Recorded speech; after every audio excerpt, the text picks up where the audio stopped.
Artikel nih mengenai pelantikan DPR kemarin ya tanggal 1 Oktober 2024. Kita buka dari Radar Tuban Jawa Pos, tak hanya Once, Ahmad Dhani dan Pasha Ungu berikut deretan artis yang dilantik sebagai anggota DPR RI. Banyak loh. Banyak, ada Verrell Bramasta yang baru masuk ya di periode kali ini. Denny Cagur juga ada Komeng di DPD. DPD kali itu ya. Napa Urbah juga ada.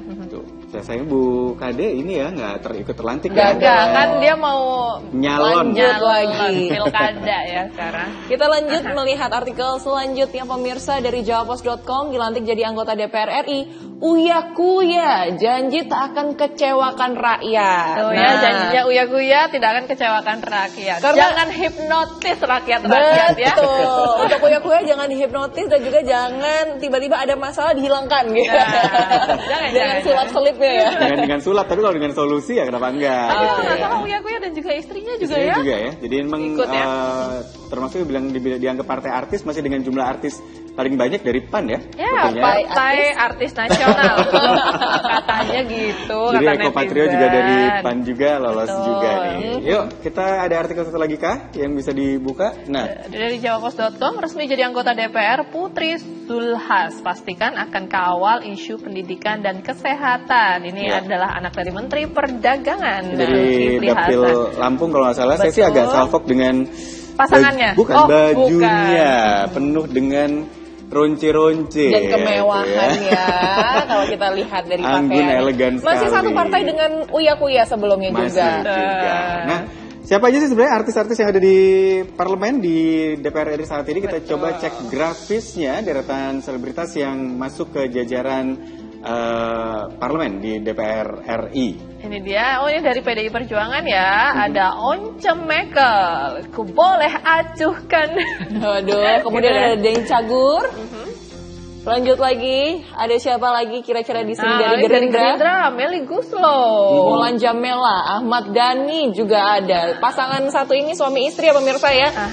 Dari partai yang sama tapi dari dapil yang berbeda. Betul. Tiga-tiganya adalah musisi handal Indonesia. Nah, lanjut lagi. Kira-kira ada Mbak Meli jangan digantung ya nasib rakyat nanti ya. Iyeth Bustami ini mendapatkan suara tertinggi di dapil Riau 1. Kemudian di Jawa Barat 5 ada Tommy Kurniawan. Yang sudah tidak main sinetron sepertinya. Ya, sibuk di parlemen. Waduh loh, fotonya Ibu Napa Urbach bagus banget ya kayaknya ya. Nasdem ini hanya satu kalau nggak salah yang bisa dikatakan dari kalangan selebritas Indonesia.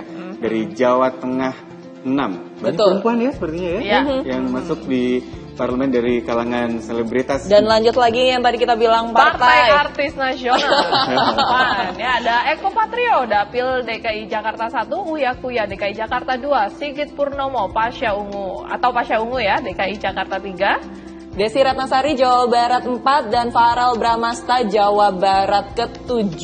Saya tunggu fotonya kok nggak ada nih, nggak muncul fotonya. Ibu Desi Ratnasari udah periode kesekian ya ini ya, terus mengawal dari suara Jawa Barat. Nah, dan itu tadi adalah nama-nama deretan artis ya pemirsa yang berhasil masuk menjadi anggota parlemen, menduduki kursi. Betul. Yang sudah ada di sana.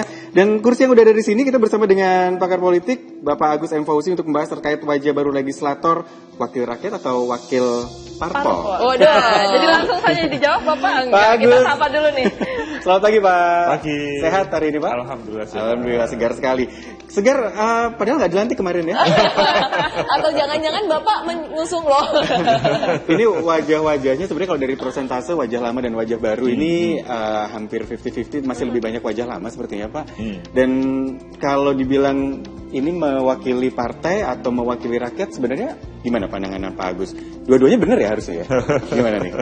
Kalau berpijak dari demokrasi itu from people, by the people, for the people, mungkin ini akan kita pertanyakan karena apakah memang mereka yang dilantik pada hari kemarin itu mengekspresikan adalah wajah-wajah rakyat. Itu pertama. Kalau misalkan kita melihat langsung sepintas yang tadi yang disampaikan tadi, sepintas ya belum menampilkan wajah-wajah rakyatnya. Seharusnya pada suasana kemarin ketika dilantik itu adalah bagaimana dapil yang menjadi representasi para wakil rakyat itu malahan semacam berpesta ria untuk bahwa mereka mempunyai wakil rakyat. Mempunyai wakil rakyat yang dilantik. Jadi diekspresikan tidak cukup mereka yang ada di gedung DPR, tapi mereka yang diwakili itu malahan, oh alhamdulillah kita mempunyai wakil rakyat, tentunya nanti akan yang bisa memperjuangkan berbagai aspirasi di dapil tersebut. Tapi sampai hari ini kita belum melihatnya di sana, baik melalui berbagai informasi di berbagai media kita tidak melihat di situ. Begitu juga real kalau saya melihat tidak ada bagaimana rakyat pesta. Yang terjadi di lapangan pada kesempatan ini adalah di samping persiapan untuk pilkada, mereka maksudnya rakyat pada kesempatan ini ada beberapa protes mengapa ini jadi, mengapa itu tidak jadi. Tapi ya yang pasti bahwa pada sebuah kontestasi itu ada yang terpilih dan ada yang tidak terpilih. Betul. Hanya saja misalkan terkait dengan tema-tema politik uang pada hari ini selanjutnya belum terjawab semuanya karena memang tidak setiap orang itu melaporkan apa yang ada dilihat. Intinya bahwa kita belum melihat di daerah-daerah, dapil-dapil yang menjadi representasi itu adalah mereka merasakan for the people-nya itu belum hadir. Seandainya pesta demokrasi, maksudnya pada pelantikan kemarin, itu selanjutnya diekspresikan dengan semacam lanjutan janji-janji pada waktu kampanye kemarin, baru itu nanti sebagai pintu, oh ini betul-betul untuk rakyat semuanya. Nah, jadi masih ada tanda tanya besar dari rakyat juga ya ini, apakah sesuai dengan pilihannya, karena juga kadang-kadang kalau kita lihat dari sebelumnya, ada juga yang harusnya A, kemudian yang dilantik kok jadinya B nih, gitu. Itu juga terjadi. Nah, nanti dulu nih Pak. Terkait representasi dan siapa yang mewakili, kita coblos siapa, kok yang jadi siapa, yang diangkat siapa, gitu ya. Usai jeda kita akan bahas lanjutannya di Jawa Pos Update.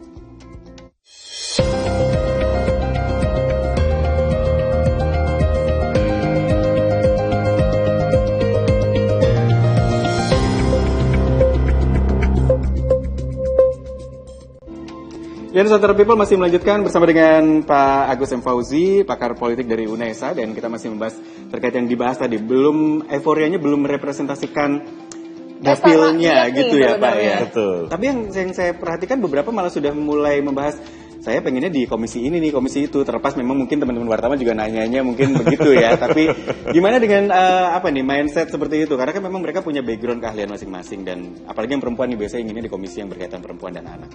Seharusnya partai dan masing-masing calon terpilih dan dilantik kemarin itu memang semacam melakukan sinergisitas terkait dengan apa yang harus mereka kerjakan sesudah ini, masuk ke komisi mana dan lain-lainnya. Seandainya ketika teman-teman media bertanya mau masuk media ke situ, maka sebetulnya yang disampaikan itu bukan mau masuknya, tapi apa keahliannya yang ingin disumbangkan untuk seluruh rakyat Indonesia, tetapi lebih spesifik adalah rakyat yang ada di dapilnya. Dibawa lagi ya, betul, nuansa dapilnya harus dibawa terus gitu. Betul. Karena yang sementara yang terjadi itu adalah sekali lagi visi misi yang ditampilkan, janji-janji pada waktu kemarin itu tidak muncul dalam proses itu. Malahan yang menjadi masalah itu adalah sebelum pelantikan, selain ditanya tentang dengan masuk komisi mana itu, kemudian ada beberapa partai politik yang harus memberhentikan calon terpilihnya dan kemudian mengganti calon yang lain.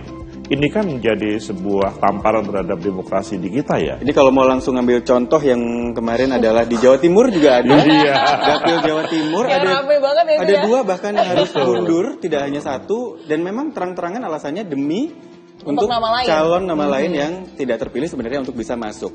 Padahal kan orang nyoblos nama ya Pak ya. Betul. Gitu. Nah ini gimana nih?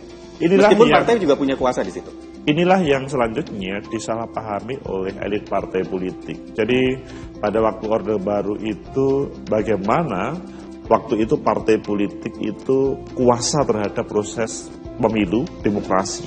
Tetapi pasca 98 ada sebuah revisi yang selanjutnya milih itu bukan partai, tapi milih itu adalah calon. Dan akhirnya pada pemilu 2004 itu terjadi. Akhirnya orang-orang partai, elit partai, banyak yang tidak terpilih. Dan orang-orang yang dekat dengan rakyat, apakah dekatnya itu karena berbasis modal sosial, memang dia tokoh, atau memang berbasis modal material, itu juga ada. Tapi memang kedua-duanya ada. Intinya adalah bisa komunikasi dengan rakyat, dan selanjutnya elit partai tersingkirkan pada waktu itu. Belajar di 2004 pada waktu itu, partai kemudian menjadi semacam, ini harus dirubah. Dan akhirnya terakhir pada 2024, akhirnya mereka-mereka yang terpilih dengan mudah partai politik dengan alasan yang mempunyai kuasa itu adalah partai politik. Kalau tidak setuju dipecat, kalau tidak setuju dihentikan, diganti, dan itu adalah membahayakan. Baik temanya adalah untuk kepentingan partai, atau karena partai politik biasanya menyampaikan mereka sudah tidak cocok dengan ADART kami, maka diberhentikan. Itu menjadi masalah besar. Itu bisa subjektif sekali ya. Tapi sebelum kita lanjut berbincang-bincang dengan Pak Agus M. Fauzi ini, Nusantara People, kita mau lihat dulu ada grafis kutipan nih. Kutipan dari siapa kira-kira? Coba kita cek lihat dulu. nih yang pertama. Nah, dari Kutipan deretan artis ya yang dilantik DPR RI. Ini ada Uya Kuya. Katanya, saya sarjana politik Universitas Indonesia. Tapi kenapa baru terjun sekarang? Karena sekarang saya sudah makmur. Saya sudah susah-susah membangun nama baik saya di dunia entertainment. Masa harus merusak nama saya dengan korupsi? statement yang cukup menarik. Iya. Enggak, ditunggu apa nih maksudnya? Ditunggu apa? Buktinya. Buktinya, Selama bukti 5 tahun kata-katanya. ini ya? Iya dong, Iya, jangan betul. sampai tersandung sebuah kasus korupsi Putri ya. Zulia Safitri dari DPR RI Dapil Lampung 1 sebagai perwakilan dan perempuan juga tentunya kita miliki visi bersama nanti 2045 menuju Indonesia Emas. Bagi saya pribadi yang paling penting untuk kita kawal adalah terkait pendidikan dan kesehatan. Nih kalau kebanyakan Memang dari yang awal beliau sudah bilang pengennya masuk ke Komisi Komisi yang 8 berkaitan dengan begitu. itu. Dan juga ini ada dari Ahmad Dhani, pemirsa DPR RI Jawa Timur 1. Yang nomor 1, saya ingin memperjuangkan industri musik. Kalau sudah beres, baru memperjuangkan yang lain. Berarti kelihatan ya sebenarnya Ahmad Dhani ini pengen masuk ke komisi yang hampir sama dengan Mas Anang waktu itu ya. Nah, kira-kira apakah musisi-musisi juga terbantu nih? Karena pas waktu itu Mas Anang banyak kontranya sebenarnya. Nah, yang satu ini ya, Verrel Bramasta dari DPR RI Jabar 7. Untuk membuktikan bahwa artis yang terjun di politik tidak hanya mencari uang, saya akan memenuhi janji saya untuk memberikan 1 tahun gaji saya kepada konstituen saya di Dapil Jawa Barat 7. Tuh ya janjinya. gaji sebenarnya Haknya Verrel ya. haknya Farel sih sebenarnya. Masyarakat bisa dari anggaran Jangan APBN sampai nanti gaji tahun pertamanya itu untuk ini kan, Rakyat. untuk rakyat, Anggarannya? untuk selanjutnya. Denny Cagur dari DPR RI Jabar 1, saya belum tahu akan ditempatkan di komisi berapa, semoga di bidang pendidikan karena itu yang menjadi salah satu konsen yang saya temui di daerah pemilihan. Banyak beberapa hal yang terkendala dalam bidang pendidikan seperti sekolah-sekolah, minimnya beasiswa, bagaimana guru honorer itu yang kemarin ditemukan di Dapil. Ini membawa nuansa Dapilnya dalam statementnya ya. Dari semuanya, sekian banyak. Betul, kayaknya baru Denny Cagur nih yang bisa lebih fokus ke dapil pilih. Dapilnya juga. Kayaknya turun banget ya kemarin ya, kalau dari kata-katanya kutipan tadi. Gimana tanggapannya Pak Agus? Dari statement-statement awal, mereka kan belum bekerja ya, maksudnya baru hari Baru pertama pelantikan gitu. loh. Dan ini yang baru-baru semua ya kayaknya ya. Ya, wajah-wajah baru. Gimana Pak Agus? Menurut saya menarik ya apa yang disampaikan Uya Kuya, bahwa dia memang ilmu politik UI, keren. Dia punya background itu. Backgroundnya keren.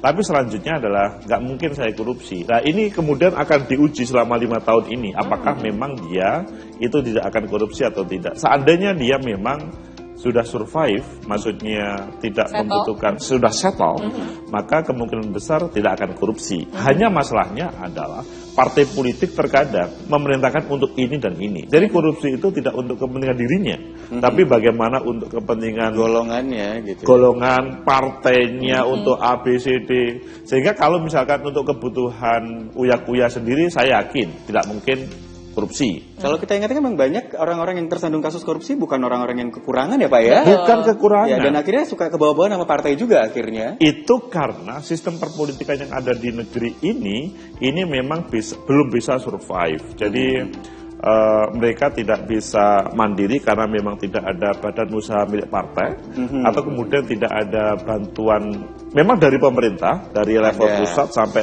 daerah kabupaten itu ada, tetapi nilainya itu hanya sedikit, sehingga mereka berpikir yang lain. Kemudian ketika dihubungkan dengan proses politik, dikit-dikit pakai uang, itu kemudian dia diberitakan A, B, C, D, bahkan terkadang ini kita melihat pilihan-pilihan ketika ke komisi itu pikirannya dengan materi yang akan bagaimana didapatkan dari situ. Itu bahaya seandainya ada anggota legislatif masuk komisi itu karena akan mengambil proyek-proyek yang ada di komisi. Ini membahayakan.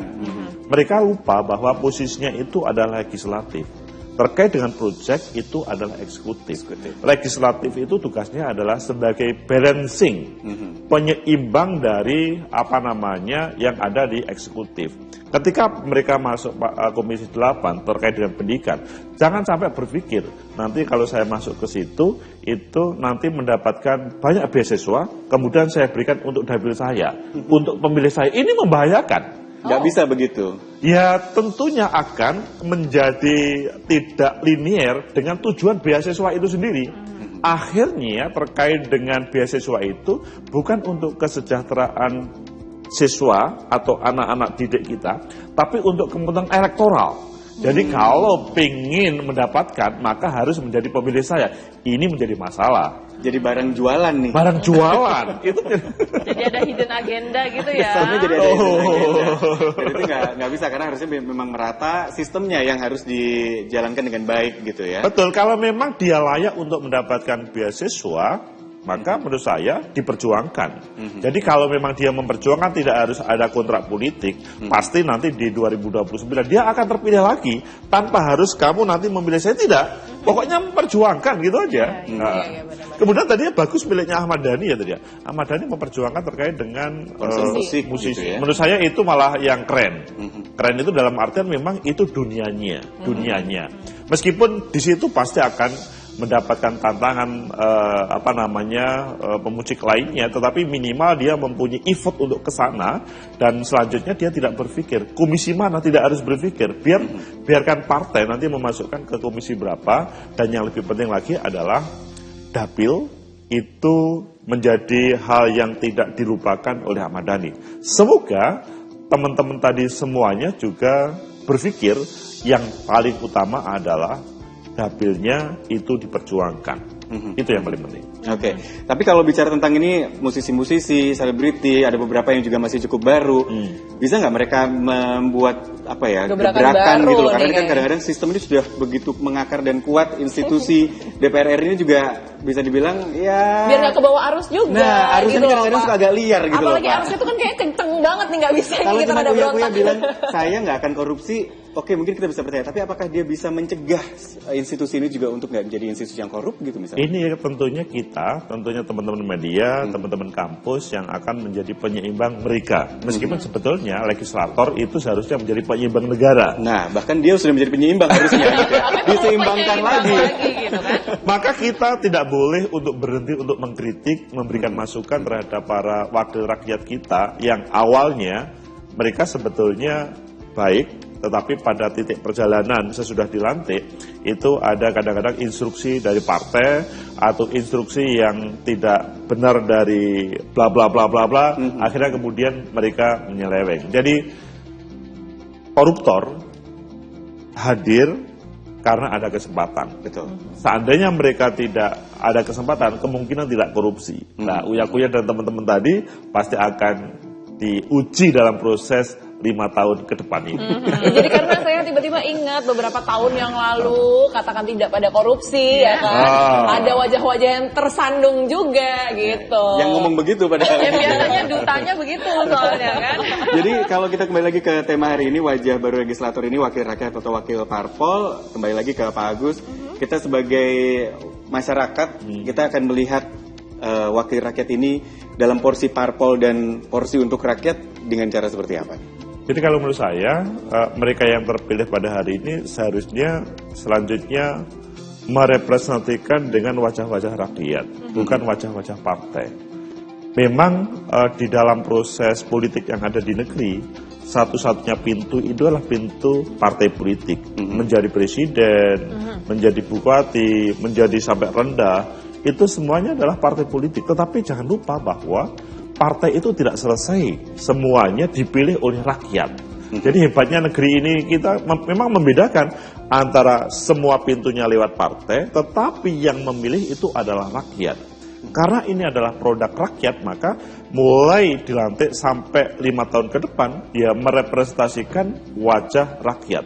Rakyat tentunya apa yang menjadi kebutuhan-kebutuhan rakyat itu yang paling diutamakan. Misalkan beberapa tadi pengen tentang pendidikan. Jadi di sini adalah tidak harus mereka membawa program-program Komisi 8, tetapi bagaimana apa yang menjadi, mengapa sih Kementerian Pendidikan menghadirkan misalkan 2 juta beasiswa, mengapa? Itu kan perlu, kemudian sudah ada kejelasan, baru kemudian diperuntukkan untuk siapa? Bukan kemudian berebut untuk ke sana. Itu tentang pendidikan. Kemudian terkait dengan misalkan dunia kerja, yang pasti kita sadar bahwa kemarin politik uang masih menggejala, meskipun memang yang dilaporkan di taruhlah Bawaslu itu tidak banyak, ada tapi tidak banyak. Tapi real, kalau saya bertanya kepada mahasiswa saya, itu tanya, kalian kemarin pada waktu coblosan mendapatkan amplop atau tidak? Mendapatkan. Padahal saya itu sudah ngajarin tentang ilmu politik itu. Nah, kemudian, tetapi memang tidak semuanya. Yang tidak mendapatkan itu sekitar 1/3, tetapi 2/3 itu mendapatkan. Yang mendapatkan, ada yang mendapatkan 3 amplop, ada yang 4 amplop, ada yang 5 amplop. Saya nggak pernah dapat saya juga. Ini gimana ya? Konsepnya gimana sih? Jadi sepertinya makin marak begitu ya? Makin marak dan tidak kecil ya.